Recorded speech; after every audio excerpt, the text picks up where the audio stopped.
Rugby League Samoa is celebrating its 30-year journey this week and culminates with the first ever international to be hosted in Samoa between the visiting Fiji Bati and Toa Samoa at Apia Park.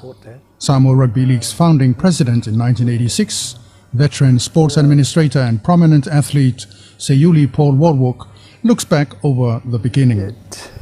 Rugby League was a very minor sport. In fact, it was hardly a sport when I got involved. It was a sport because it was played by some Samoans in New Zealand at the time. It was not played here at all.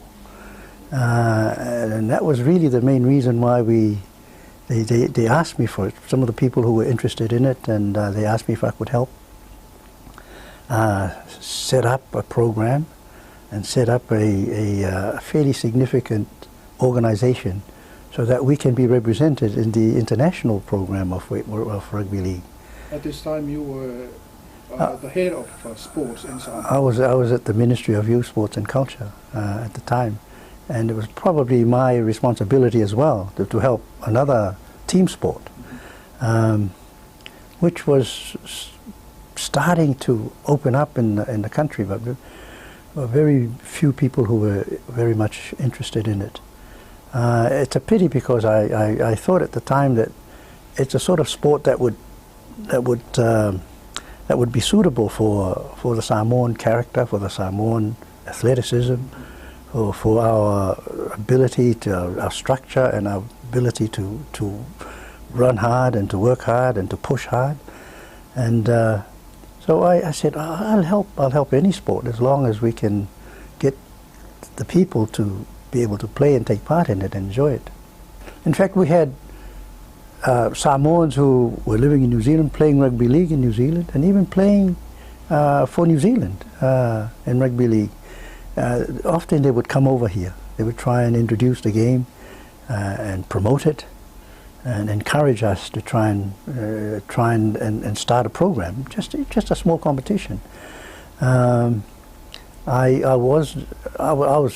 My timetable was full at the time. We were handling all sorts of sports, but I thought the sport would be very appropriate for our people, for our young people.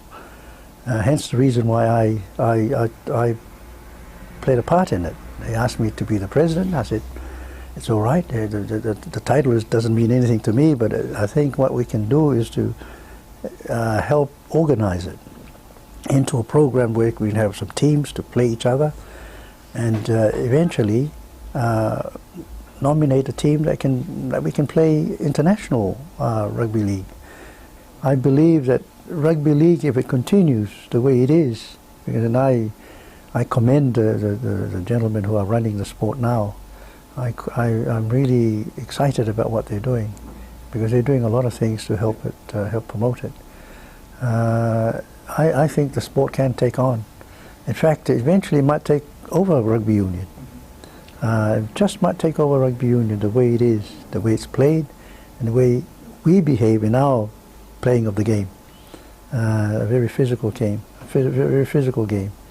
So I'm excited about the sport, and I'm more excited now that we're playing an international here against Fiji. Fiji's good. Fiji is an exciting team to play. And easing the eligibility rules for players to be able to choose to represent Samoa internationally is a huge step towards the development of the sport. You know, sports administrators worldwide, they're all the same. They're trying to get the best for their own country.